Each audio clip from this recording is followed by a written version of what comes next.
Good morning, everybody. It's me, San Martin. I am at the home office today, and today we are going to be discussing the proposed project at the City Hall. So, if you guys want to be a part of that, go ahead and watch. If you guys want to go ahead and comment, go ahead and watch. This is going to be live, and all comments will be public. So, if you guys want to go ahead and share, you can also do a public comment at public. Let me make sure I got that actual. Let's see. You could go ahead and make public comments at participateprescott.com. So if you guys want to go ahead and make a public comment, you can over at participateprescott.com. So with that being said, I'm going to go ahead and share the screen of the Facebook page, and we are going to have a discussion. So if you guys want to go ahead and be a part of it, comment, and I'll go ahead and put it up. And please also be considerate to others. No cursing and no going crazy. To me, I think that corner is going to be a dead corner because of obviously the city moving out of it to have another structure there. I believe that it can definitely help out, but obviously we want it to look like downtown. We want the same structure of downtown, same material that has been utilized downtown. It would also bring some extra parking, but at the same time, the amount of hotel room space is going to take over all this parking space. So I don't know. This is going to be one of those discussions that you got to press down. There we go. I hereby call to order the May 10th, 2024 public hearing of the City of Prescott Preservation Commission. The commissioners present are James McCarver, Richard Sprang, Diane Travis, Rob Johnson, and myself, Chair Michael Mirko. Our staff members present are Kaylee Nunez, our Historic Preservation Specialist, George Worley, our Planning Manager. We have Chelsea Walton, Community Development Director. Ms. Cantel, oh, there she is. That's our council liaison, Connie Cantelme. We do have our mayor here today, Phil Good, and our newly, recording secretary. Oh, and we have Marianne Suttles just walked in the building. So I will have Marky make a statement for us today. Good morning. Just as a reminder, and with decorum and respect in mind, city staff and the council kindly request that the public wait for their opportunity to speak until the public comment portion. We ask you to debate the proposal or presented item and not criticize staff or presenters. Any public outburst will hear the gavel from the mayor or the chair asking for decorum. If individuals continue to disrupt the meeting, they may be escorted out of the meeting by Prescott police officer. Further, members of the public are expected to present new information and ideas when addressing the commission. And if a speaker repeats previous comments, the chair may limit their comment time. If a speaker displays hostility toward any of the members, presenters, or staff, they will be gavelled and admonished. And if they continue to attack, the mayor or chair may request they be escorted. Finally, applause will be limited to recognition during the presentation and proclamation portions of the meeting and will not be permitted any other time during the discussions. Thank you. All right, folks, this is an open public hearing and is being recorded by the city. The proceedings are being televised by representative of the public media, local cable and or radio stations, and may be also rebroadcast. The number of commissioners are six of us. It'll take a 5-vote to pass a motion. Or I'm sorry, 4-vote. 4-vote. Sorry. All parties wishing to be heard will be expected to state their names for the record. Please speak loudly, clearly, and close to the microphone. And keep in mind what our secretary just stated, no outbursts. This is going to be a nice, easy conducted meeting, please. And put all your electric devices on mute. Our agenda today was, of course, roll call. We have 3 items, 2 of which will be voted on. One is a discussion session only.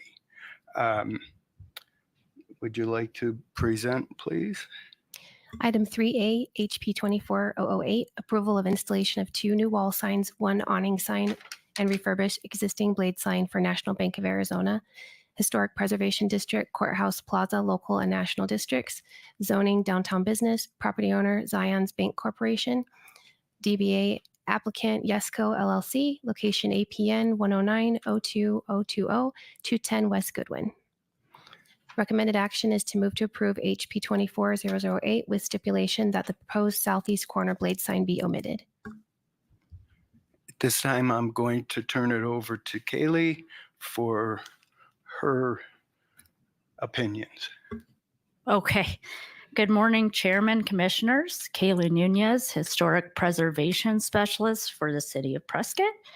So as Chairman Mirko explained today, we have 2 items on the regular agenda and 1 item for discussion only.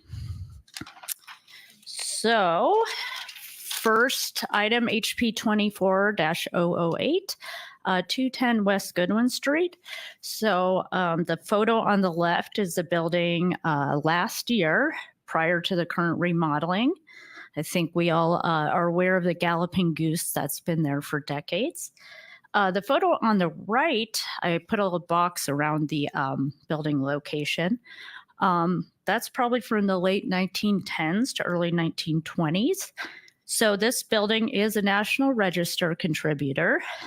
It was a general store prior to the Great Fire of 1900. When it was rebuilt, it was basically a saloon and a liquor store for a while. In the late 1920s, it was heavily remodeled to a more Art Deco style and became an auto dealership and garage. So, of course, Galloping Goose has probably been there, was there from the late 1980s or early 90s to last year.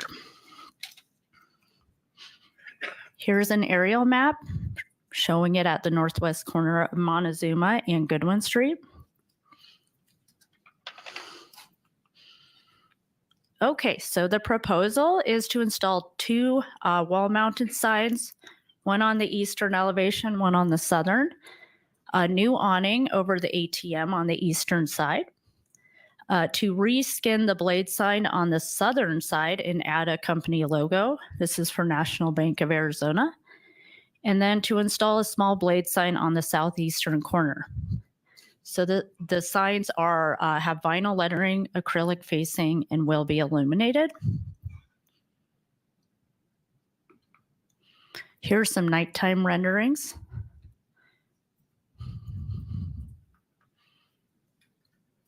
So I reviewed the proposal against Chapter 8, Courthouse Plaza National and Local Districts. So Chapter 8 in part states, use integral and natural colors compatible with the building and district. Lighting shall be by incandescent fixtures only. It's not supposed to say boy type. It's supposed to say box type of cabinet signs are not acceptable. Use of canvas or fabric awnings is encouraged at all locations in district, and 1 perpendicular sign per business activity is permitted. So regarding the box sign stipulation, because there are existing box signs, they're essentially grandfathered in. So wouldn't be viewed the same as if they were proposing to install a new box sign. That would not be allowed. So The proposed signage excluding the southeastern blade sign will not adversely impact the historic status of the building nor the historic districts. And so that little blade sign, I think was like added 2 years ago without a permit. I believe it was advertising beef jerky, but yeah, it's not, we'd rather have that removed from the design.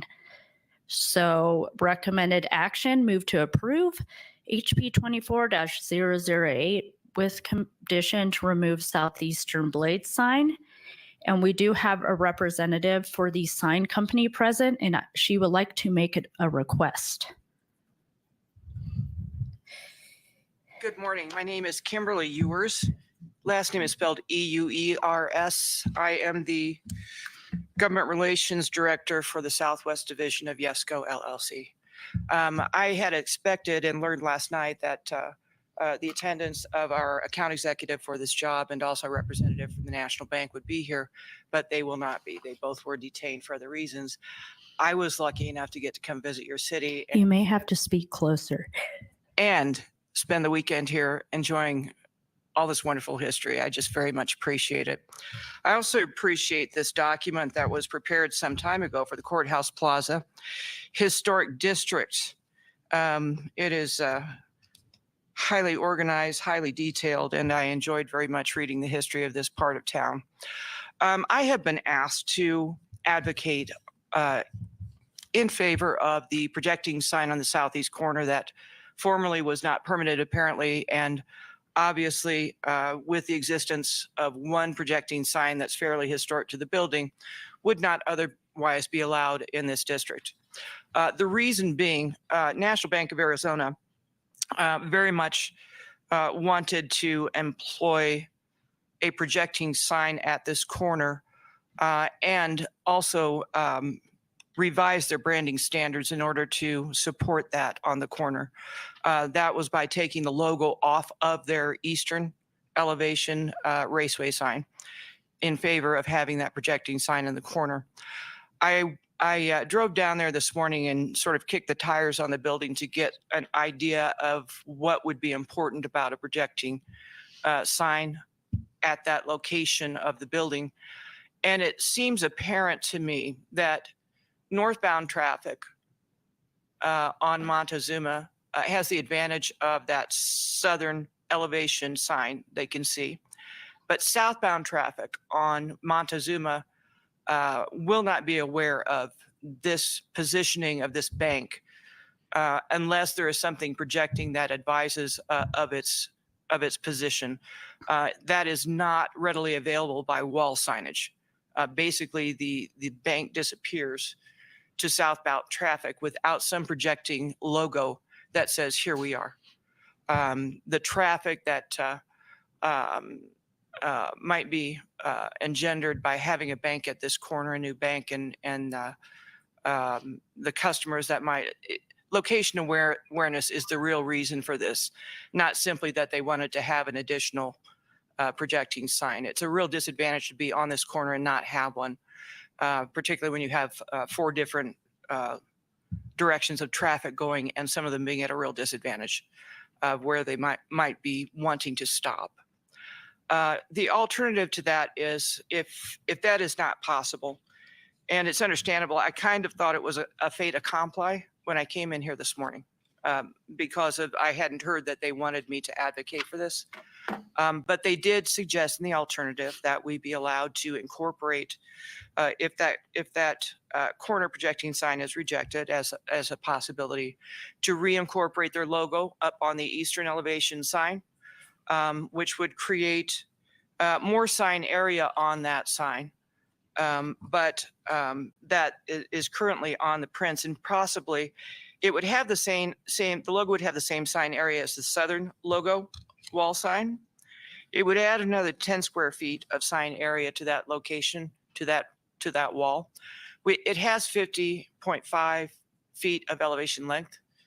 And the sign as it is now without any logo on it is 21 square feet. So this would increase the area of that sign to about 31 square feet, which is more than the 0.5 to 1 that is permissible.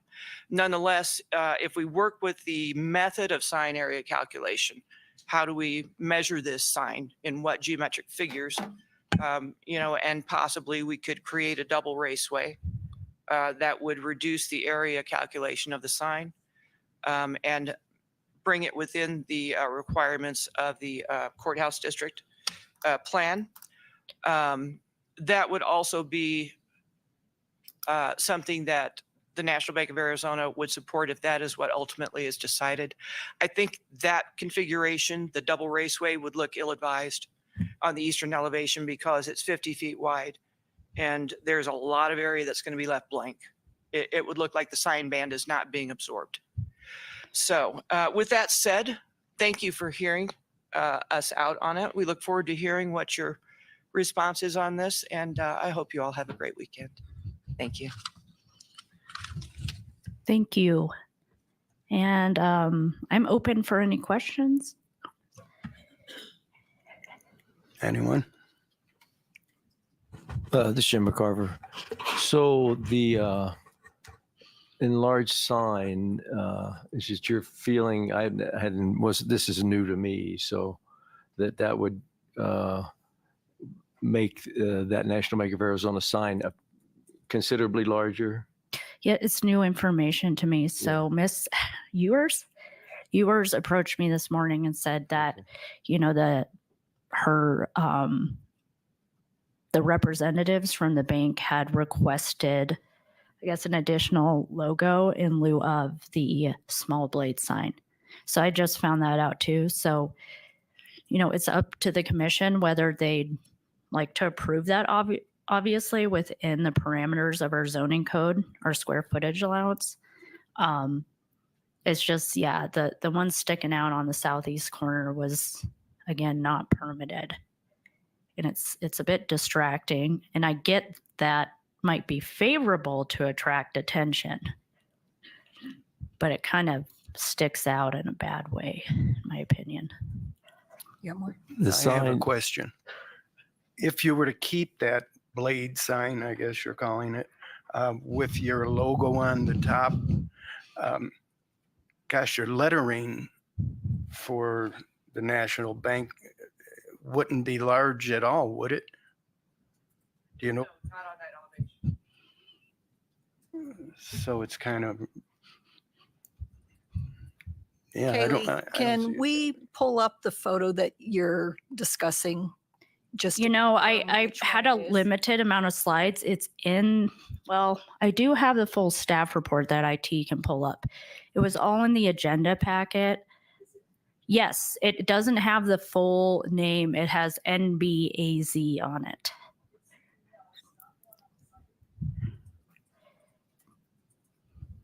I just wanted to clarify to make sure Sure. we're talking about the same sign. Yes. This is Jim McCarver again. So there was on the southeast corner, there was a vertical sign before. Yes, it just And was are not they permitted. just covering that over, or would they want to install an entirely new sign? I don't know the answer to that. Not sure if it's been removed yet. Kimberly may be able to answer that. Kim Ewers again. The sign still remains on that corner, but it would be removed and replaced. It's not a reskinning. It is a completely different sign.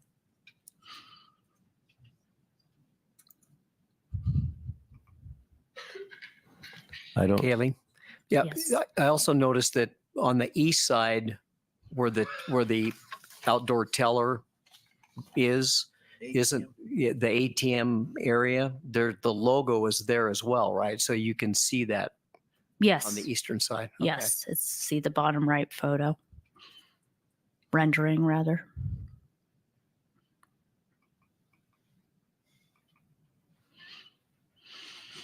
any more? I just have a question. Could we table this until we see a Yeah, different you rendering for the you, east side you sign? could. Yes, you could make that decision as a commission. You'd have to work it into a motion, but yes. Question. Does this really need to be tabled? you don't think you've got enough information or the presentation on it that you want to hold it for another month?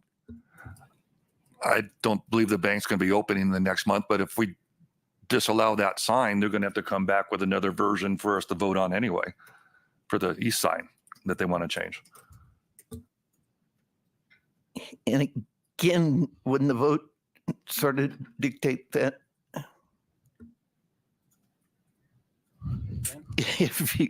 If you don't table it and it gets voted on, maybe some of you want it tabled, but I'm trying to get to it. You want to wait for another month to make this decision. Correct.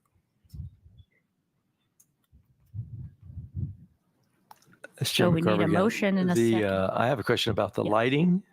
Yes. So what was there previously? Was it compatible lighting or? No, the Galloping Goose sign was incompatible, but it was put up prior to the district guidelines being established. So from what I remember, I think the entire background of the box cabinet was lit. So in this case, it's just the lettering, which is permissible and better than having a whole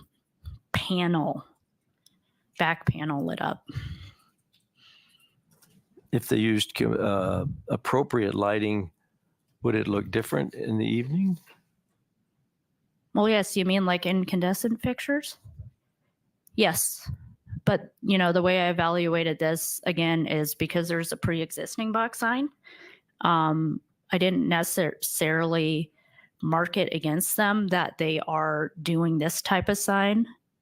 It's actually an improvement. And there are on what was previously there. There are other stores that have the box type lighting on the plaza. Yeah, there are a few. Like I said, there was like a lot of them that went up in the 70s through 90s. So they're grandfathered in. Of course, if a tenant wants to change it to fit the guidelines, we encourage that. But this is acceptable. Diane Travis here. So I'd be willing to move to approve with the stipulation that the southeast corner blade be omitted, and then they can come back for the east side sign. Yeah, in that case, we just move to defer HP 24-008 to the June commission meeting. And we just, they probably work up a new design without that blade sign and with a logo on the east face being added. So we just do a motion to defer.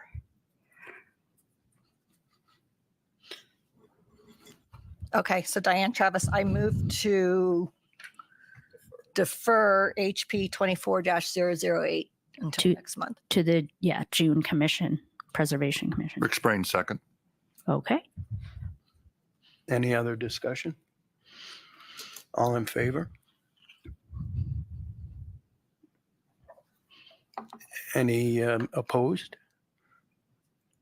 So we have 5-1. It is deferred. Okay. All right. Next item, HP 24-009 at 120 North Montezuma. This is actually in the North Prescott National Register District. So picture on the left is the building currently. Picture on the right is from the inventory form that was done in the 90s. Unfortunately, I couldn't find a more historical photo of the building. There is a correction to the staff report. I had a GIS glitch. So in the staff report, I said the building is not a National Register contributor. It is. It was built in 1905. It was originally a church. Then retail spaces until the late 1950s. El Charro went in there. And I think anyone who's been here for a while remembers El Charro. They had a long legacy, 1959 to 2018. So it has been two other restaurants since El Charro closed.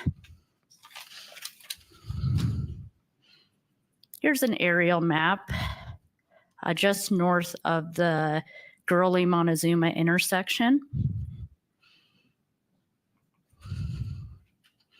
The proposal is to install two new dark blue cantilever awnings above the entry door and ground level windows. So the right-hand awning will have a 20.4 square foot sign above it, projecting above reading Parlor Donuts.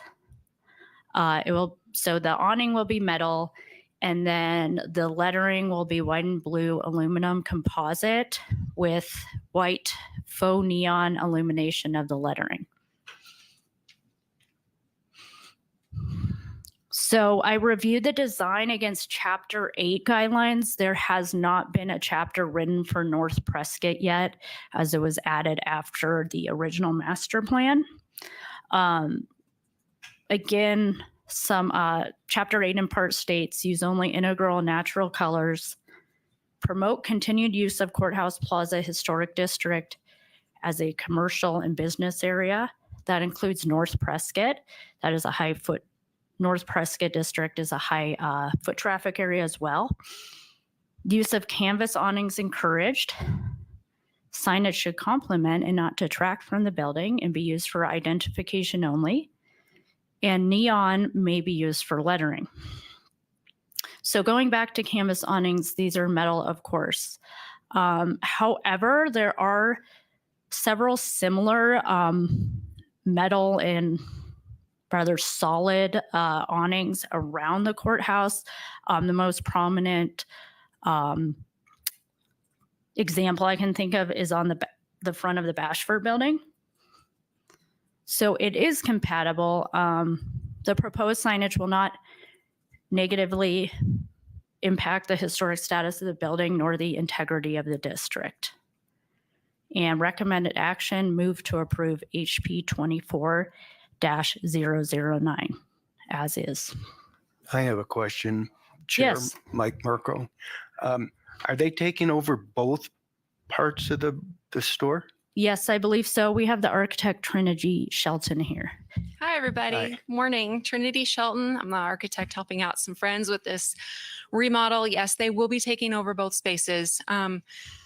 Because of the higher floor level of the space at the 118 location, which is right to the left of the 120, which is where the entry occurs, the spaces have, they have a code challenge with being rented out as separate spaces. So in order to comply with that, we are using both spaces, signing both spaces as one, and then one would just be considered an overflow because it doesn't meet the ADA codes that are required for ingress and egress. So on that note, yes, they will be both used as the same company, but with one sign over the main entrance of the structure. So the left-hand side is not going to have any signage at It all? will not have signage at this time. We may have some stickers and things like that in the windows once it's complete, but we want to draw people to the main entry of the structure. In fact, so one of the things that Kaylee mentioned was it was at one point a hotel. Its original use, it was called the Brinkmeyer Hotel. I actually didn't mention that part, so Yeah, thank you so for it was bringing that used- up. Yeah, in the 1900s, actually, it's been there since at least 1870. At which point it was added onto, I don't know.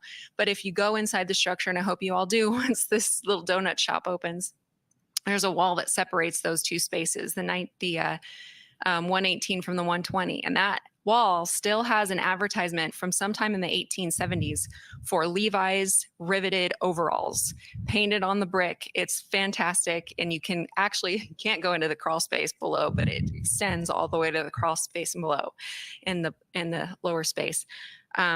The great thing about it is when it was Brinkmeyer's Hotel, initially it did burn in the 1900 fire. It was rebuilt in 1901.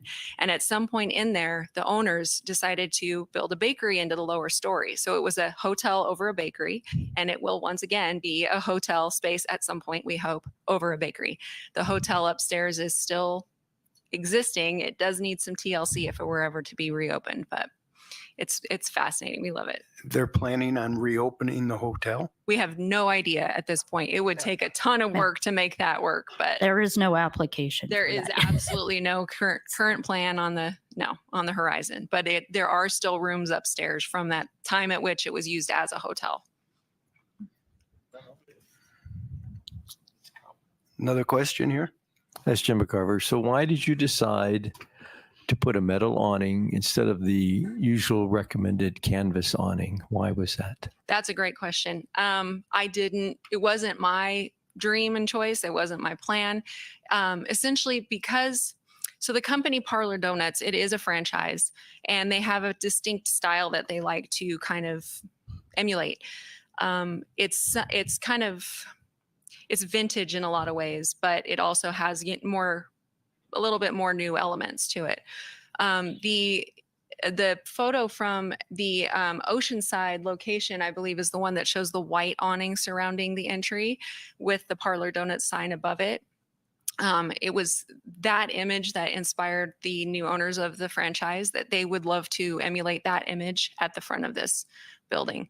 Another thing that's not really being discussed as part of this review, because it's not signage related, is that the front of the structure currently has been, at least the 120 side, the front has been completely covered. The windows that are historic, that are up slightly on the clear story, have been covered. They've been painted over. There's metal siding covering all of that.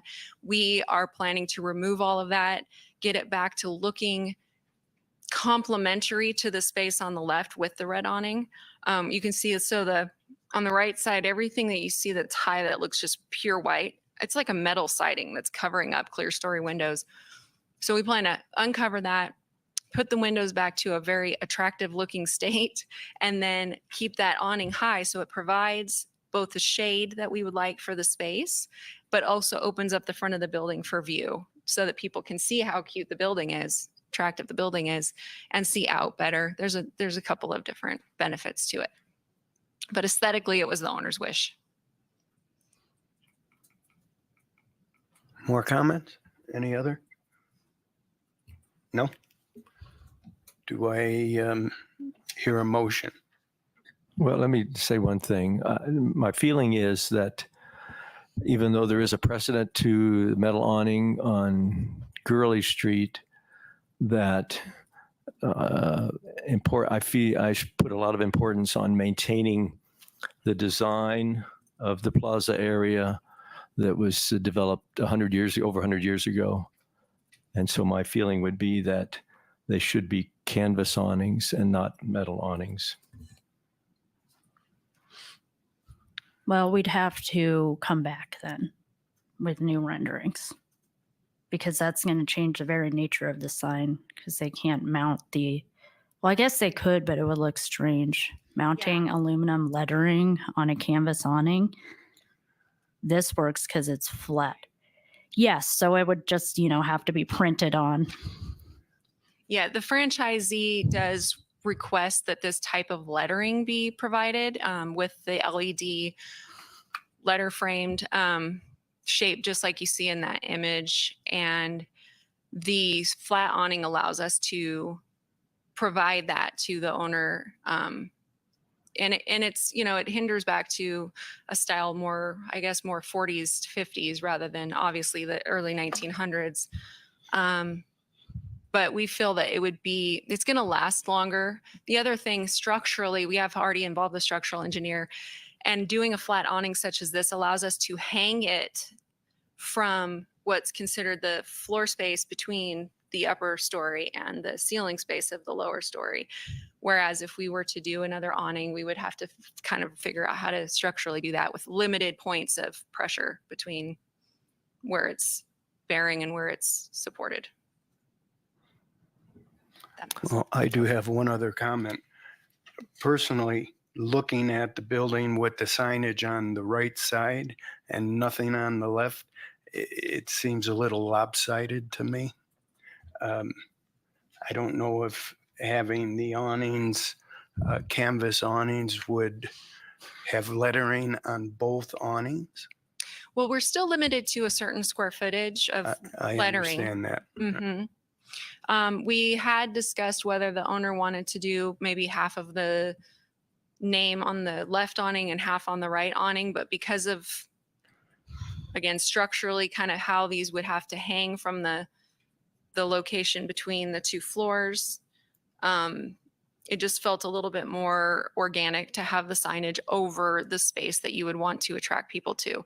In essence, I understand what you're saying. Having the same awnings and having it be lopsided, I can see what you're saying there.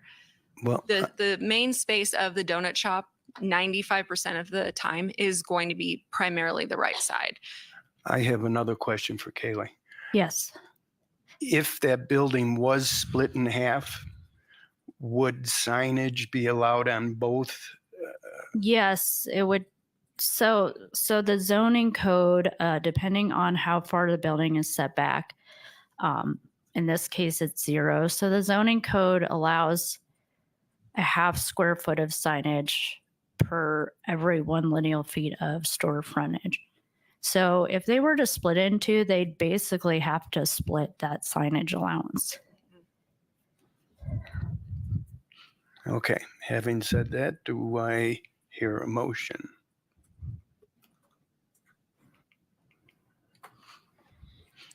Do I? Diane Travis, I move to approve HP 24-009. Marion Settles, I second. I just like to make the point again that this all deviates from the design theme that was, I feel, is important to maintain on the Courthouse Plaza.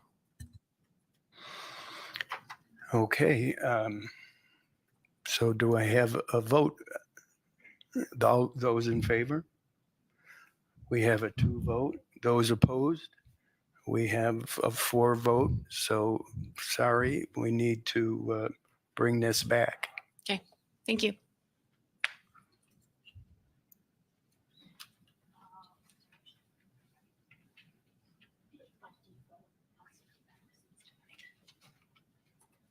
Okay, so item for study only, 201 and 221 South Cortez Street.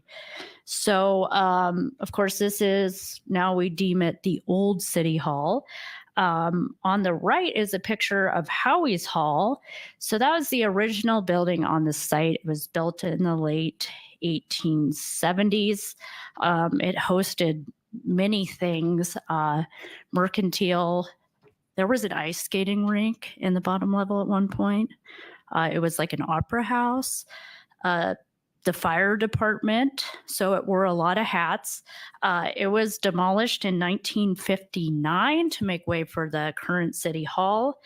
The design, the architects were Allen and Olson, who were, fairly notable architects in Arizona at that time. It's obviously a mid-century modern commercial building. And it was finished in 1962 and has been operable ever since. We actually still have a couple departments operating out of there.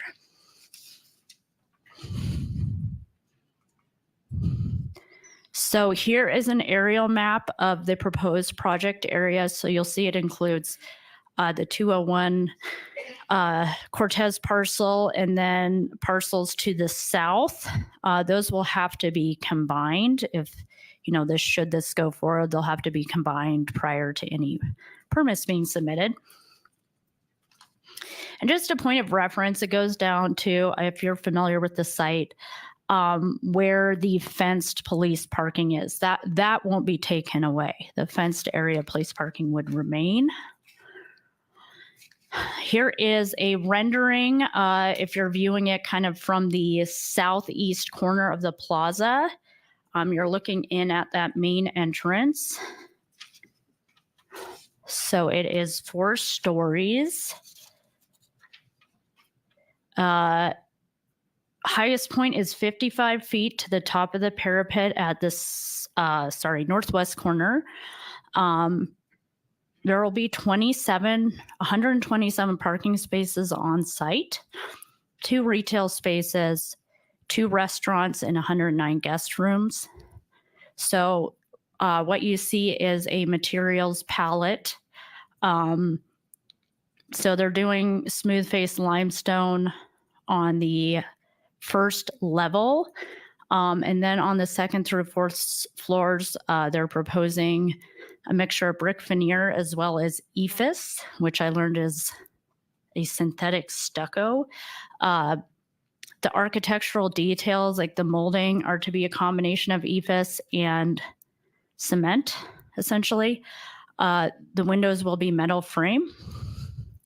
Wanted to point out there is a step back at the northwest corner of the second floor that continues to the fourth to accommodate an open air terrace. And there is articulation of the walls of the second to fourth floors. So that's like the tiering. So, of course, everyone received the staff report. I did a 7-page analysis against Chapter 8 guidelines. I picked 6 key elements within that: building size, otherwise known as massing and scale, siding, windows and doors, materials and details, demolition, and other miscellaneous elements. So you'll see I go through in the staff report and I grade it like meets criteria, partially meets criteria, and does not meet criteria. Because today is a study session only, we're just gonna, digest that input. We are also gonna have a presentation from the developer, Shane Shumway. So no recommended action, as this is a study session only. I am, of course, open for questions. Otherwise, we can jump to the applicant's presentation and then, of course, any public comment. Any comments? If I could, city had a public meeting and these renderings were out and the developers were there. And so you got a pretty close view of what was going on in question. So Yeah. I'm anxious today to hear what our public has to say, because I think we're doing our homework. Yes, and thanks for bringing that up, Commissioner Suttles. I forgot to mention there was an open house held on April 25th at the Old City Hall site. So it was, just an intro to the project, kind of an open flowing open house format. One other thing I forgot to mention is I did send the full submittal package down to the state for a courtesy analysis. I did that last month. I have not received the analysis. I'm hoping to have it for the voting session next month. Do we want to have the developer's presentation before we do any questions? Yes, we should do it before I public agree. comment. I agree. So if you are ready at this point, we'll invite Shane up to do. Commissioners, do you have any other questions at this point? All right, so then we'll have the presentation. If you'd state your name, sir. Yeah, thank you, Kaylee, and thank you to the commission today. My name is Shane Shumway. I'm with Territory Holdings. Can you guys, is this loud enough? Is this okay? Okay, great.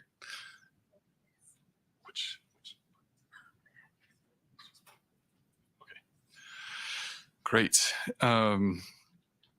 So this is obviously a historic location. This has significance not just for the city of Prescott. Obviously, it's vital and a critical area for the city of Prescott, but it's also an important location for all of Arizona. Many of us have memories and experiences in this area, including my own family. The Courthouse Plaza, this is where my own grandparents came to finalize the adoption of my Aunt Anne, and it's where my uncle witnessed a jailbird escape from the sheriff's grasp through the plaza. So we have history at this location, and we love it just as you do. I want to just give you a brief overview about our company. Territory Holdings is a subsidiary of Whiting Brothers Investment Company. We are local to Arizona. Our headquarters are actually in the White Mountains of Arizona. If any of you have been over to the Sholo area, that's where we're headquartered. We've been family owned and operated and doing business in Arizona now for 5 generations. We currently employ over 80 individuals in Prescott. We have refurbished and revitalized 2 historic buildings in Prescott listed on the National Register of Historic Places. And we've contributed funds for the construction of a splash pad and community park in Prescott. And we also do our best to assist local charities and nonprofits with time and donations.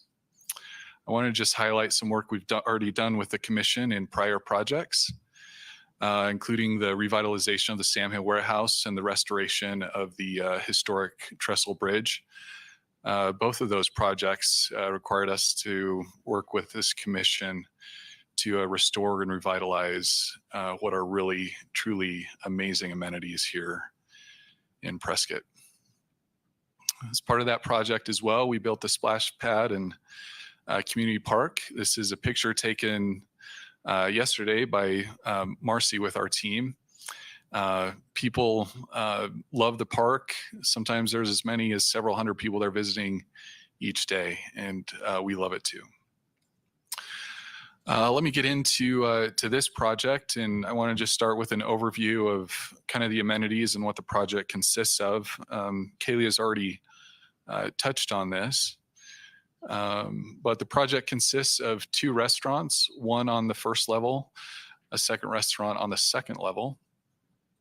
Both of those restaurants will have both indoor and outdoor space. That outdoor space is intended to look over the plaza. There's over 3,000 square feet of retail space along Goodwin, over 3,000 square feet of conference and event space. It will help attract those types of things to the downtown area. There's extensive outdoor patio space on both the first and second levels. There's 109 guest room hotel, and then total parking is 151 spots. 127 of those are on site. 24 of those are on the street. I want to thank individuals for coming to our open house that we held recently. At that open house, we asked for written comments from the community. In those responses, we received 45 responses, and I just wanted to highlight the comments that we received. Of those 45, 22 of the comments were positive, ranging from "I love it all" to "good job including parking." 7 of those comments were based on operations, like staffing ? I think asking, how are we going to staff the hotel and the project, and also how will you operate during various parades, and again, public parking. So parking was a consistent comment. 8 comments related to changing the type or color of the exterior materials. 8 comments related to the height or scale of the building. And then there were 8 anti-development comments, such as "horrible idea" or "why?" And I'll answer the why question later in the presentation. First, I want to just kind of review the historic design of what we were trying to accomplish. Obviously, we're trying to find a design that fits in with the historic downtown, that takes elements from surrounding buildings. So these are buildings either located on the plaza or close to. You'll see some of the elements in ours, the arched windows at the post office, the canvas awnings used, the keystone and brick details of the St. Michael and things like that. So Kaylee touched on this, but I'll reiterate it. The materials on the facade are a mix of stone. So that limestone that you see is actually along Goodwin and Cortez, the full height of both the first and second levels. Then there's also a mix of brick and ephes. We're using traditional details on this, such as arched windows. You'll see that along Goodwin and Cortez. The bulkhead panels, the keystone details over some of the windows, the traditional cornice molding and parapet, and then soldier coursing of brick above windows. We're working to update this rendering to make sure it shows better just the traditional double hung style of windows and the vertical orientation. And then the siding of the building, it's not set back, but it comes to the property line along Cortez and Goodwin. This is just a closer look at the materials. This was presented to you earlier today, and happy to go through that in more detail later if there are questions on it. This is a fuller, just a fuller scale of the elevation along Cortez, and this is along the alleyway, so opposite from Cortez.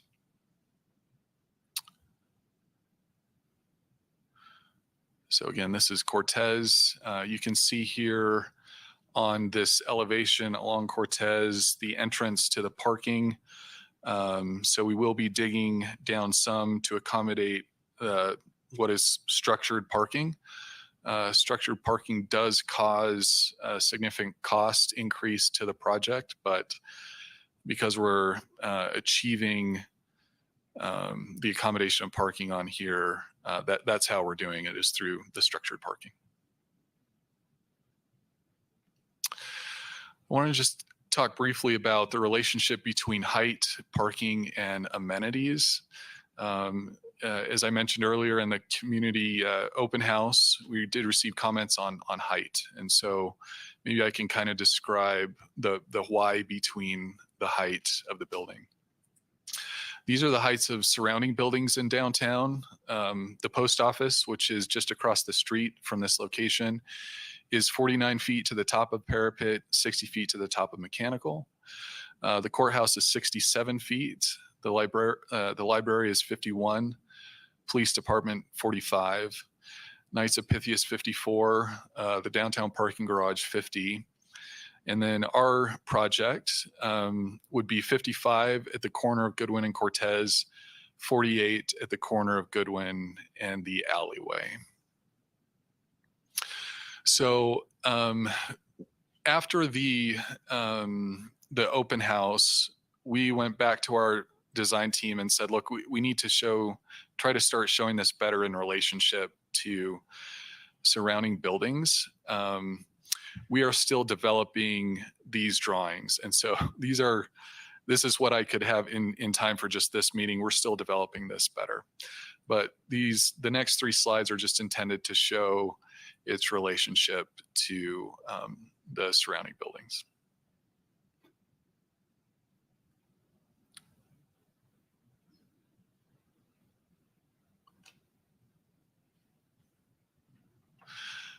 This one, as part of the development, we do have to do our best to try to maintain the oak tree that's there. So you'll see that on our slides. That's why that tree is there. So again, this just shows the height. Again, 55 at Goodwin and Cortez, 48 at the alleyway. There is a relationship between height and parking in the development, and it's a trade-off. And although there's 0 parking required as part of the code, as part of the overlay code that is the historic downtown, so there's 0 required parking. However, we're providing parking. So we're providing 127 spots, and then that total of 151. And for us, it's an important consideration to keep the parking for operations, and our intent to ensure that we're not a burden to adjacent properties parking wise.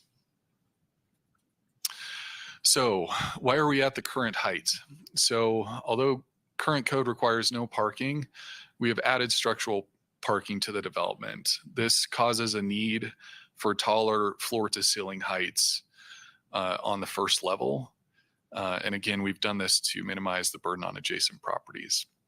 Another consideration on height is, although this is maybe less important to the commission, it is an important consideration to us, which is the need to attract retailers and restaurant operators to this space, and floor heights do matter to them, although principally what's driving it is the parking. I did want to note that other design submittals contemplated as many as 7 stories. Our original submittal was 6 stories, and based on feedback, we've gotten it down to 4 stories. And at this point, I think it is important for all to be aware that removing the structured parking would result in a much different project in terms of, just amenities that are part of the project, and also just accommodating parking for it. This is the first level parking layout. You enter on Cortez and go underneath the building, and you can see that entrance there. This shows the retail and then the wraparound restaurant as well along Goodwin. This is second level parking. So this is on that structured parking on the alleyway. You would enter this parking level, and then this would be open air parking at this level. Wanted to just touch on the why of the development and the reasons. Obviously, we would have our own reasons to do it, but important reasons why the city would do this development. First is just adding to the importance of Prescott's downtown and continuing to maintain it as a center for community gatherings and economic activity. It would add to the tax base, which is vital to a growing community so it can support its most critical people and its infrastructure. It will attract additional people to the downtown area, which is important for other businesses to support local businesses. Add to the vibrancy and safety of the area. Downtowns thrive when they feel safe and when they feel vibrant. It creates a pedestrian-friendly environment activated through retail space, restaurant space, and conferences. And also it fits with the surrounding and historic setting. So with that in mind, we're here. I'm here to do our very best to listen to your feedback, to try to make note of it and see and do the best we possibly can in response to that feedback. I'd ask maybe for just a couple of considerations in that feedback, which is sometimes in a development like this, there's conflicting feedback where, there is one person wants this and another person wants something different. And oftentimes we can't do both because they conflict. And just the second thing is that oftentimes a project does require trade-offs. And in this one, that is likely parking is what we're dealing with, is the trade-off between parking and height of the building. But with that in mind, I'm excited to hear your comments. I love the project. I think our design team has done a really great job in coming up with something that fits with the historic downtown and that will be a truly amazing place for gatherings and community events and for people to stay as well. So with that, I'll take questions or also sit down if you're ready for me to sit down. I have a couple of questions. Mike Mirko, Chair.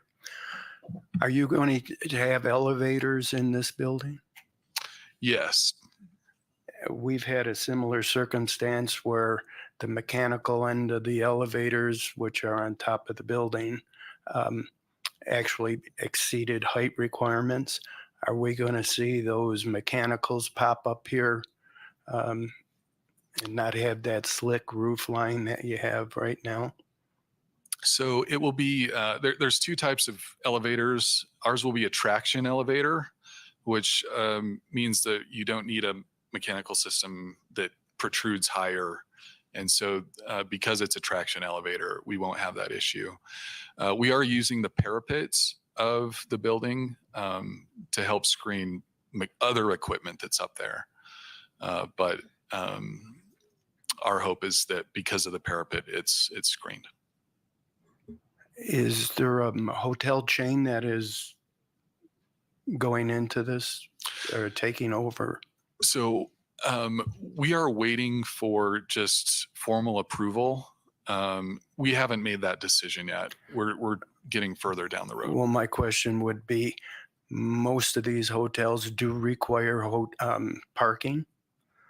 And if that's the case, and the hotel is dictating how much parking you're going to have, which is dictating how high that building is, I see some problems there. Anybody else see that? Any other questions for this gentleman? I just have a couple.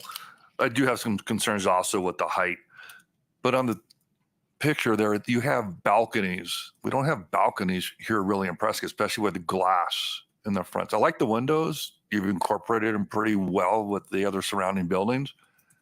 The small balconies, we've got the glass fronts on those. Those don't go anywhere really around here, as does the stucco. I know there are some buildings, I think you guys did the Hilton Gardens Hotel, which is quite similar with the brick and the stucco. The overhangs we just shot down for the donut shop are quite similar to what you have over the front for the metal awnings, and I believe it looks like over maybe the parking area also. I don't know if those can be changed or whatnot. Metal frames on the windows and the doors, I don't believe, are those acceptable, or do we have to lean towards more to the wood? No, yeah, so these are great points. I love that you brought up the balconies and the glass, and of course that's in the staff report, my analysis of those materials. Actually, metal is acceptable. There's like a little section, it says steel, but so long as the finish is compatible, and we talked about, not doing like a shiny metallic, it is acceptable and probably preferable for a commercial building as far as weathering goes.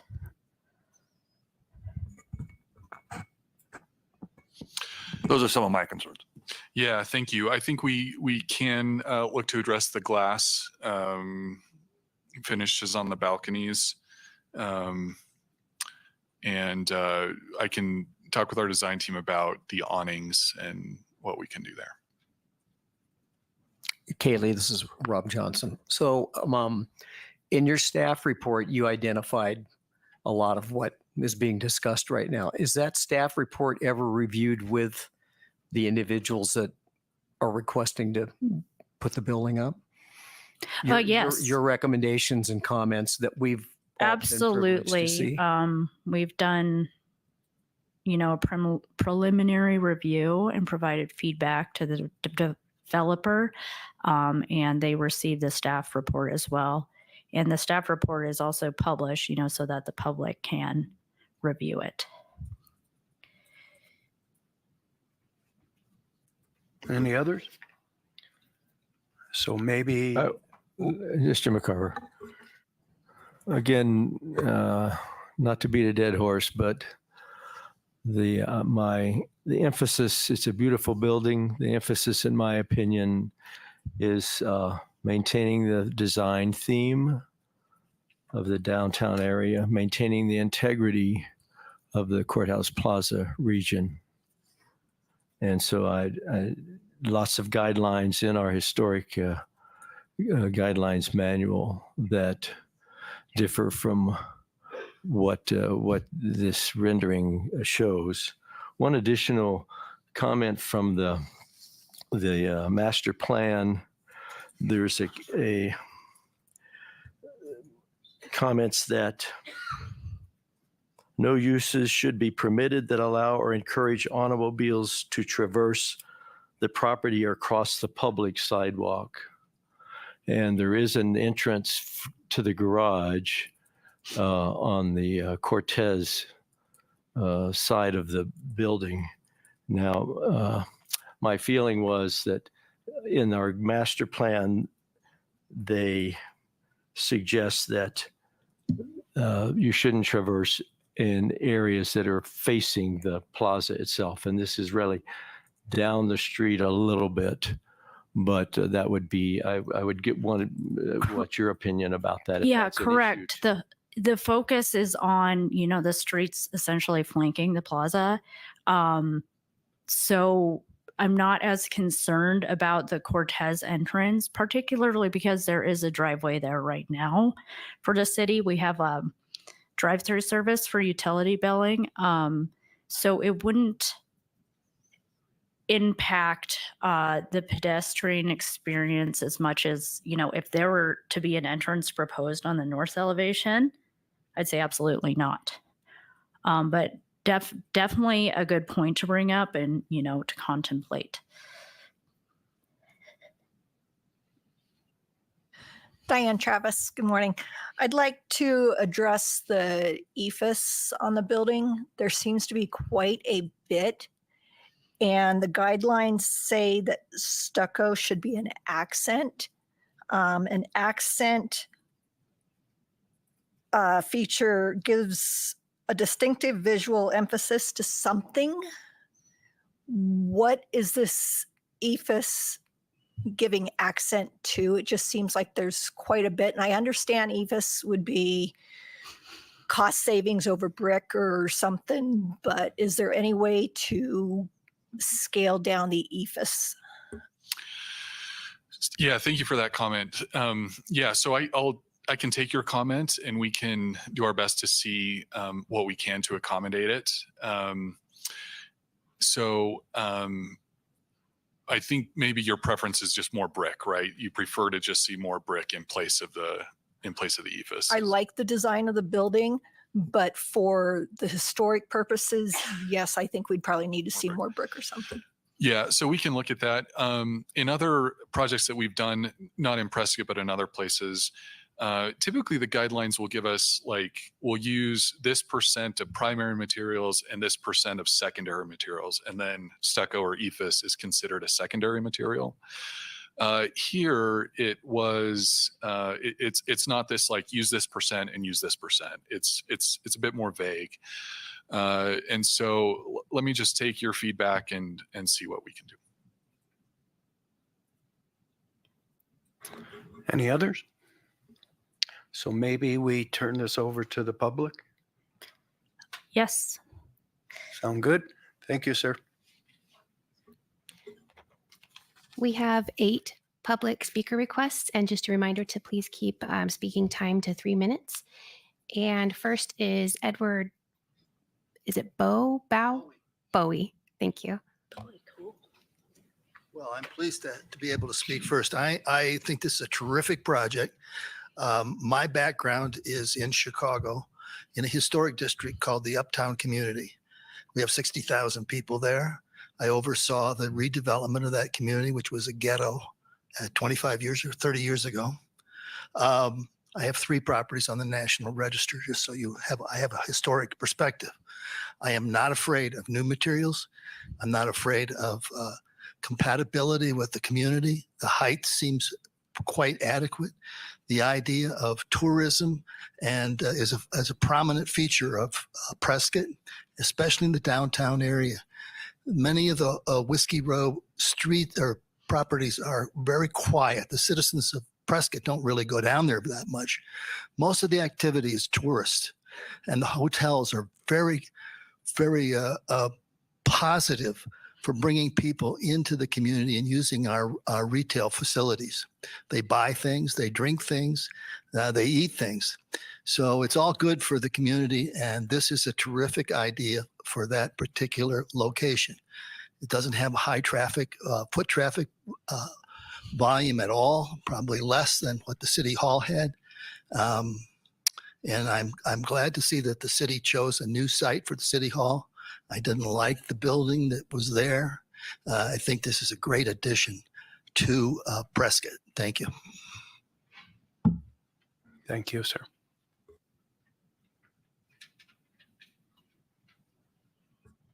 John Sishan.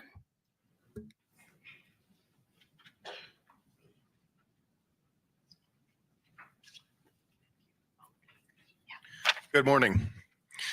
I'm also very positive about this structure. I like the look, the feel. I've read some of the comments and looked at the feedback that had been online from the previous meeting. And it strikes me that most of what the feedback is for cosmetics, which is understandable. I like the new elevations, that they're lower, and the facade of the building generally. A couple comments on that. And this is really getting down to details, but this is mostly for the architects that are redesigning or that are currently designing a final view of the building. The window mullions, for instance, they look a little bit too contemporary compared to other buildings in the areas. Typically, the center mullions are a little bit wider, that type of thing. As far as the materials being, whether they're wood or metal right now can be fabricated to be very, very similar to wood. In fact, go into the county building here or I should say into the courthouse, and you can actually see there's a metal framework around the door as you go into the courtroom. Few people know that that's metal because it looks so much like wood. And so for appearance sake, for cosmetic sake, that certainly makes sense to me. I agree with the issue about the railings in front. They're way too contemporary with the glass. Something could be done more consistently with the style of buildings in the area. The colors, I think, are really good. There may be some consideration of more of the reddish brown in some of the accent colors, again, consistent with the other buildings in the area and the examples that are given in the presentation materials. And I really like the idea of brick. I don't know how much of an impact it would be on brick as opposed to a pressed concrete type of siding or material that's similar to brick, but I like, the brick color also. As far as some of the other issues, the parking lot. One question is the parking going to be segregated by use, whether it's going to be for the customers or the tenants of the building, as opposed to customers coming in to use it, as opposed to just general use? Are people going to just look for some place to park? This is nice and convenient. I'll park in this area and then go downtown to, look at other buildings. How is that accommodated? Will that be enforced? Is that an issue? I'm not certain, but I have been in other places where they're now towing cars if you're using their parking lot for an adjacent building. And it's kind of an uncomfortable situation. The one other thing, which is, types of retail that are going in. Will there be any limitation to what exactly can the ownership of those buildings? Are they going to be franchise type operations? Are we going to have a Kentucky Fried Chicken right off of City Hall, that type of thing? Yep. And so, sorry to interrupt you, about 30 seconds left. Okay. And then finally, the last thing that, and this may seem really out there, but is there any thought or consideration, and I'll probably get laughter on that, but any thought or consideration on whether or not you would allow sometime over the next 10, 20, 30 years to allow electronic vehicle landing on the roof for commuters that may be coming in from the airport right here, flying in from, to avoid traffic or anything else that might be necessary in the future? It's kind of out there, but it is something to take into account, and it is something that's happening now and might be needed to be considered. Appreciate your time. Thank you very much. Thank you. We received a couple more, so we have a total of 10. Jerry Cruz.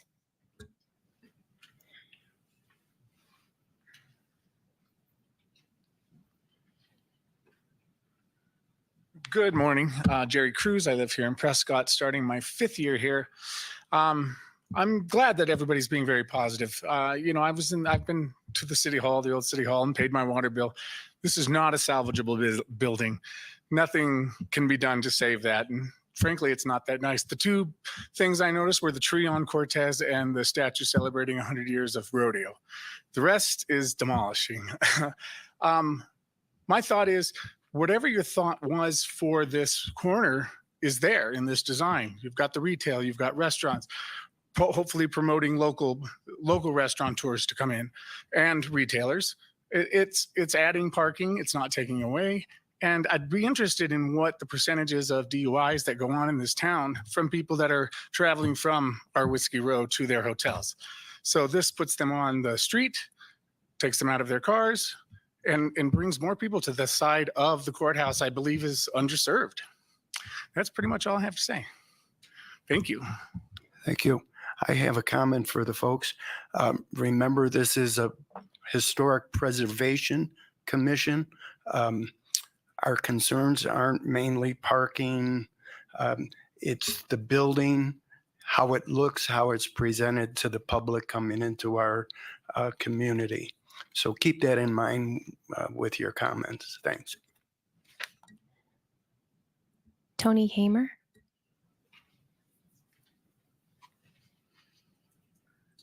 Tony Hamer, 801 Downer Trail. This has been a really interesting discussion today. It's one we need more of, and I applaud you for having the open house. I grew up in a Victorian row house.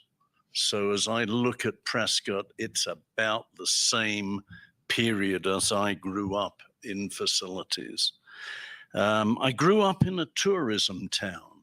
It was 25 miles east of London, and Londoners came down on boats in order to visit our town because it was considered very attractive.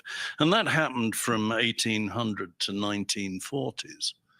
And then tourism disappeared. Everybody went on cheap holidays to Europe instead. And Gravesend really suffered because of that. It saw an economic decline, and that went on in the 60s, 70s, and 80s, where the downtown area was boarded up. Great stores, which had beautiful goods and services, were boarded up, and it became a tragedy. Part of that was our Prime Minister, Harold Wilson, and his socialist policies, but Gravesend's been revitalized. It was revitalized by the Indian and Pakistani communities that saw an opportunity to come in. So we go through economic cycles in terms of cities. What I wanted to say today was that we're at a crossroads here in Prescott, and it's a serious one. We have no money. We know that. We're going out for tax increases to do various things. We need to preserve our tourism business, and that's a very important facet which you address. We need a quality of life for citizens. They don't come downtown any longer. And I think there's a concern in terms of focus and function in terms of what we're doing downtown versus taste. Whether the right shade of brick is being used, etc., is important to some people, but we've bigger problems than that. We need a view of the future of downtown. It's been 10 years since we've had a preservation plan, and I understand one is underway at this point. Hopefully that will be much more useful than the existing one. We need to provide helpful guidelines to investors coming into our community. And we need to take the whole square and the area around the square and start to illustrate what we think it should look like in 10 years. Now, the we here isn't the commission. The we is the community. So a preservation plan for downtown is long overdue. We look forward to the new one coming out. And we need to invite investors to join us here in making the future of Prescott. Your time's almost up. We need to, won't be but 2 minutes. We need to invite investors to join us and add to our tax base, because that's what we're going to be hurting on in the next few years here. We have no community endorsed plan, and that's what we need to do. We have lack of investment from public and private. We need to have comments. We need you to wrap this up, Lack of visionary leadership. Finally, one last point. We have younger generations who need to be involved. We're too old to be making these decisions. Thanks. Jennifer Hendricks.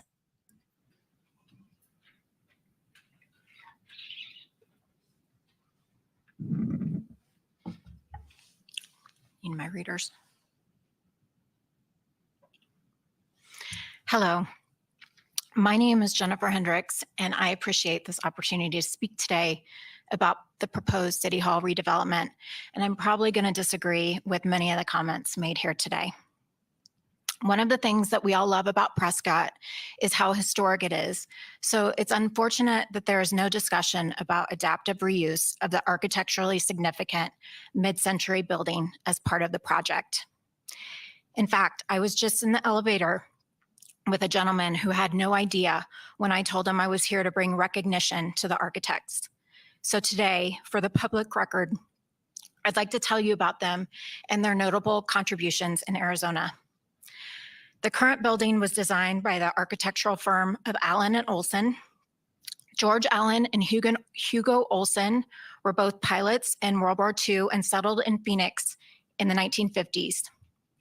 They had two offices, one here in Prescott and one in Phoenix on celebrated Architects Row with the likes of Ralph Haver and Al Beadle. Hugo Olson actually studied under Ralph Haver at one time. You might be familiar with some of their buildings and developments, such as Phoenix Park Central, Prescott High School, and the American Institute of Architects award-winning Frericks House. They also are often attributed as the architects of the Chapel of the Holy Cross in Sedona, which unfortunately can't be confirmed. But why this is particularly important to me is Allen and Olson designed my home here in Prescott, just a mile away on Country Club Drive. So now let me tell you about the actual building. The Prescott City Hall was constructed in 1962 as the community needed to consolidate scattered multiple municipal offices. Construction included smooth white walls, tall glazing, natural stone retaining walls, which we all see, and a flat roof.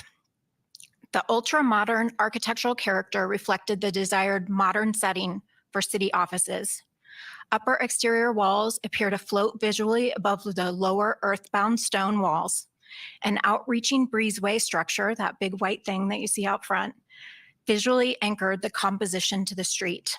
The contemporary building was somewhat controversial at the time, although Prescott architect William Otwell noted that it is a good representation of its era, and that there was no looking back in time. 30 seconds. Dignitaries included Senator Barry Goldwater was there, Arizona Supreme Court justices. So why should the city consider adapting the current City Hall building? Historic buildings are a symbol and reminder of the past, something I would argue Prescott takes pride in.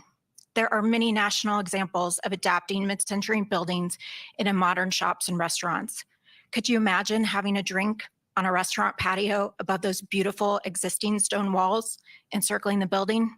It certainly would be a destination. So please consider repurposing the City Hall building and retaining that significant architecture in the redevelopment instead of trying to recreate something historic when we have something historic here already. I appreciate your consideration. Thank you. Dave Humphrey.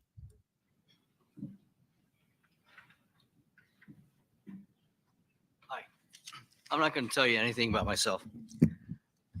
I see this as a step towards big buildings. You're opening Pandora's box by letting it says 4 stories, but it looks like 5 to me.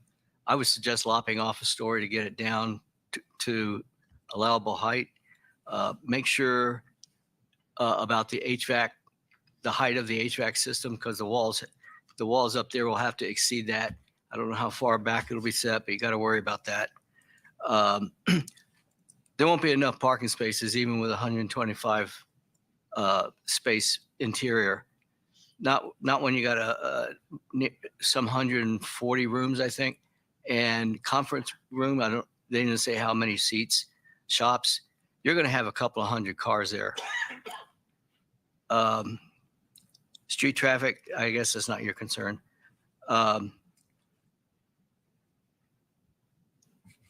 Canvas awnings. I'm going to address that for a second. I'm a mechanical engineer. Okay, I said something. They're similar to sails on a boat. You don't want a solid sail against hard winds. The city doesn't know this, but the burst speed of the high design burst speed for wind here is 103 miles an hour. That's like a 3-second burst. If that comes in under a steel awning, it is very likely going to lift it up and fly it off, and that's going to kill people.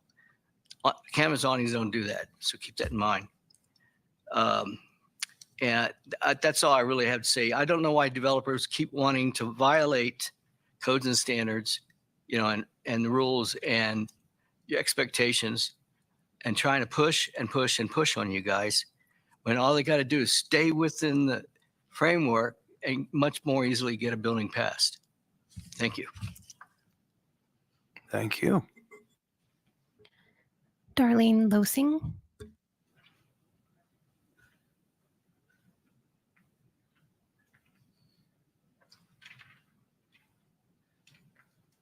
Hello, my name is Darlene. I'm pretty new to the Prescott area. I just moved here about 6 months ago. From Arizona, I've lived all over, up north, down south. We settled here for a couple reasons: the lifestyle, the historical preservation of downtown is what really drew us. I hear a lot about how people don't go downtown. We're downtown all the time. We love it downtown. I used to live in Chino Valley years ago, and it seemed that there were maybe more people then, but there's older people here. It's become more of a retirement community. But I do worry about commercial such as this coming in and it being so commercialized with all these people that when you want to go down, get a cup of coffee at a restaurant, you're not going to get a seat, or you're going to have more traffic, more foot traffic. So I am a little bit concerned about it. I do understand that things change and that you have to kind of upgrade and rebuild and things like that. I do agree with what this lady had spoken about, preserving the building as it is or adding on to it, changing it. I think there's a historical group here, isn't there, that does preservation for the whole downtown, or is this part of that group perhaps? I'm not real sure about all that. But I just feel that maybe we should take a look at the existing building and adding on to it, maybe incorporating a lot what they have. I think what they have here looks nice. I think it's too tall. I think some of the homes up in the hills are going to be looking down on the top of a building instead of it sticks up higher to me than I know they showed examples there. But I think that the solution would be maybe some compromising overall. We do need tourism. We do need shops and restaurants. But it's only 2 restaurants. I mean, when you look at the size of the building, there's not a lot of retail space and there's 2 restaurants. One will probably belong to the hotel itself. So, and there isn't, as some of the other people pointed out, the parking, who's it all designated for. So there's a lot of questions for me personally I think scaling it back would be something that would be reasonable. And I think that most other people already brought up a lot of points as far as the architectural. I would like to see something more. I mean, it looks modern, a little too modern for downtown. And I would like to see that changed. And I would like to see that they would try to preserve what is already there, the old City Hall building. I heard it's a mess, but you know, they rebuilt other places and kept some of that integrity intact. So, all right. Thank you. Jeff Stecker.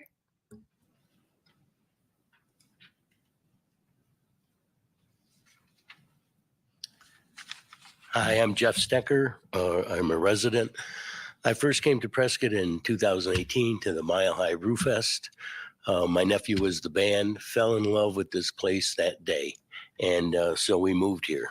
I like the historicness of this town, and it's just a beautiful place. So before I got here, I wanted to look up what the Preservation Committee has done, and it's to preserve the unique qualities and distinctive historic characteristics of Prescott. And just my opinion, this particular usage of the space, for me, it's my eye, doesn't fit to that. So those are my concerns, that it's, as somebody said earlier, too contemporary.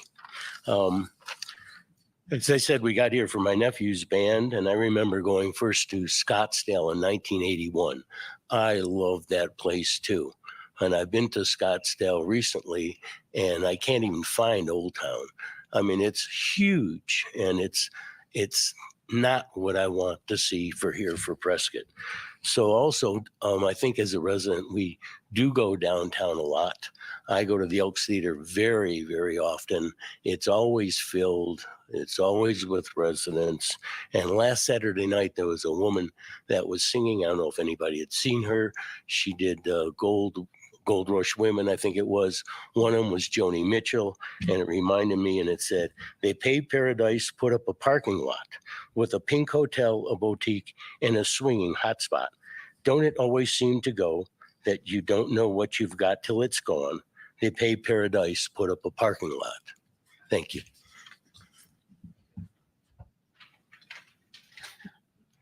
Rex Malden.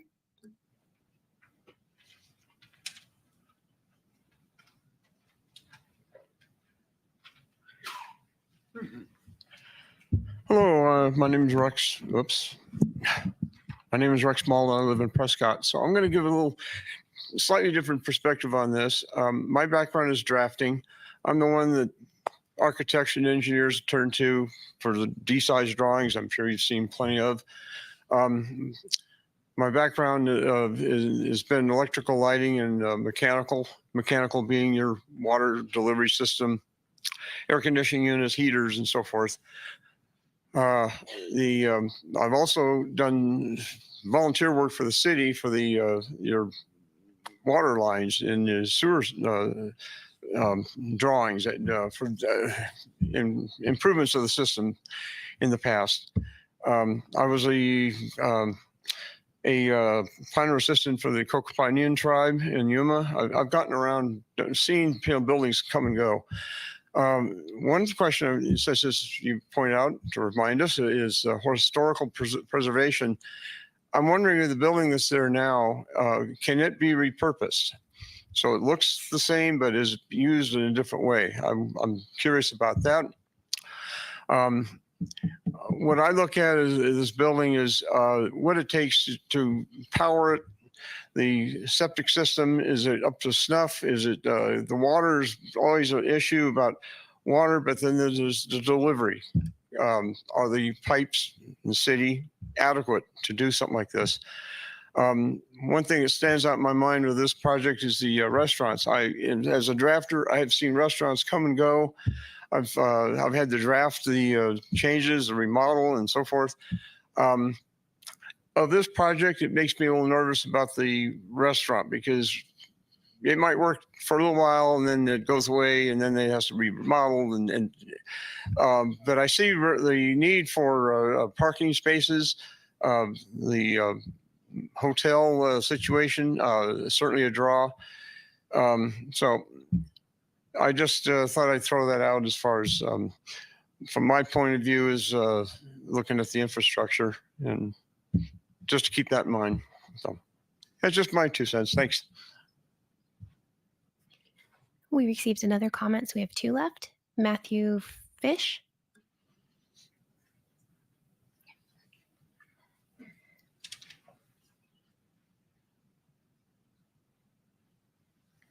Good morning. Thank you for letting me have a few moments of your time.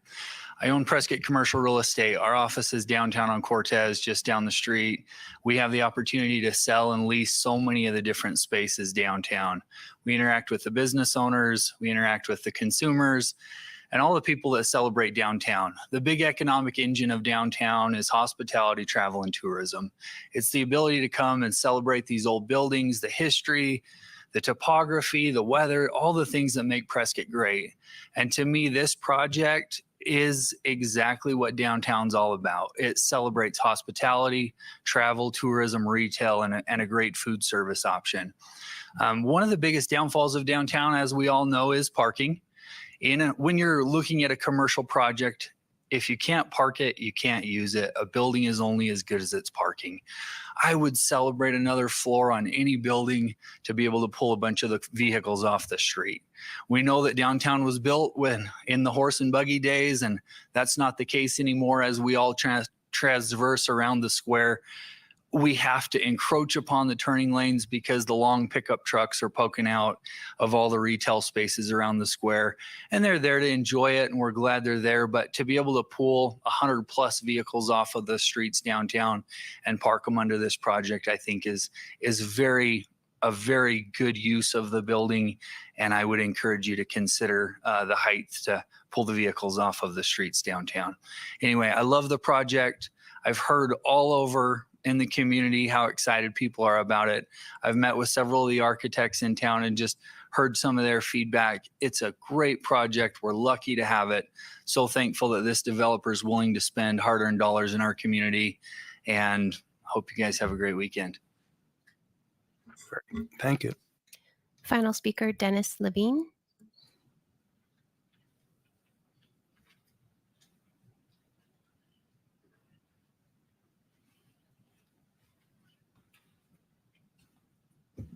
Good morning. Excuse me. Good morning. I am a 7-year transplant here, and I will share with you when I first came to Prescott, coming down the highway, seeing Costco and all the big buildings, I'm going, oh my God, I made a mistake. This is not really where I want to be because I left it in California. Then I came down Sheldon and Gurley, and I looked at downtown and I said, I'm home. I've always been a small town guy living in a big town, and it just wasn't me.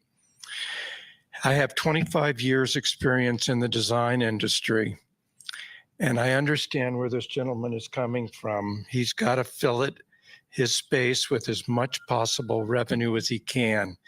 My only concern, sir, is that the perspective of this building is massive. It's massive. It's going to be the key focal point of everyone coming into our town. And that's not what it's all about. It's Whiskey Row. And I just think the building is just, we need something, yes. Whether we need this in this size, I question. I also question the amount of parking space that's available. If you have a conference and you have 120 rooms and you have a conference center and you have a restaurant, what's going to happen when you have a conference center with 300 people coming in? Is it going to be that large? I don't know. It's 3,000 square feet. You get 3,000 square feet. What if you have a conference that's going to come in and you've got 200 people? There goes your parking. Where are they going to park? Those are just my questions. Thank you for listening, and I hope I hadn't offended you. Good. Oh.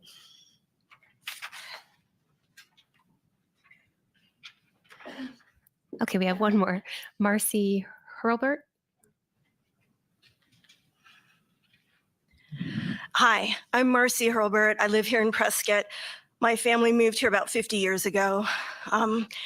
This is the kind of development that we need, urban feel rather than something that's happening on the periphery of the town. The development has 3,000 square feet. Typically, I've 25 years experience in hospitality. Typically for 3,000 square feet, you're going to get some conferences, and those typically happen during the day, Monday through Friday. I just wanted to give that perspective. It's typically not an evening during the week thing. Thank you. That it? No further comments. Okay, with that, Kaylee, you have anything to add to? No, unless you have, questions for me. Anybody with questions for either the developer or Kaylee? No, I guess not. Folks, thank you for your comments. We appreciate them. We will take them to heart. Thank the developer for his presentation. So I just want to clarify the next meeting will be the second Friday of June, and that will be the voting session. Bear with me here while I confirm that date. June 14th, same time and place. And again, public input will be taken. And that's all I have. Any other staff updates? Yes. Yes, it will be a voting session. Any other staff updates? Current events? No staff updates. Nothing. Anything new on the conference? It's the same. So June 25th through the 28th, and hope you all can attend. I actually need to register you all, so I'm going to confirm with you that you all can make it. So. Okay, with nothing else to add, I will adjourn this May 10th meeting of the Prescott Preservation Commission. Well, what do you guys think? That was kind of pretty entertaining in regards to all of the comments and also the ideas that are coming through. And everybody that was commenting, thank you for your comments and thank you for keeping it civil and also proper for our publications. In my opinion, I think that obviously, some things are needed to go ahead and keep the economic wealth going. My only concern is the way that the building is built and how it would look as far as the cosmetics of the downtown scene. And everybody has a valid concern in regards to traffic and things that are happening and things that are coming. The thing that I like about it is that this building is actually coming with parking spaces. It's not many times that you can see a downtown structure coming with parking. So, there's a lot of opportunity that will possibly help that out in regards to what's going on. But the real deal is here is that place was purchased by this individual in regards for the city to go ahead and start paying for other things that they purchase, such as the new building that they're in right now, currently right there on Montezuma Street. And I think it's catty quarter from the Farmer Provision location. So a lot of money has been shuffling around. That property definitely needs to go ahead and pay back the money that was used to purchase the other buildings. So needless to say, that place needs to be, something needs to happen there. I like the idea of keeping some of the old history of that building and the historical value of what went on there. Hopefully the Shubways come back to the table and start adding all these extra things that people were talking about and also encouraging him to do. I also do believe that the structure should be, once again, put together as if all the other ones were put together, meaning the brick and the nice little like construction that, the architects, did on the other buildings. So anyways, guys, thank you for being a part of this, and thank you guys for watching. That was a fairly long meeting, and it was a good one. So with that being said, thank you, guys. I'll see you later.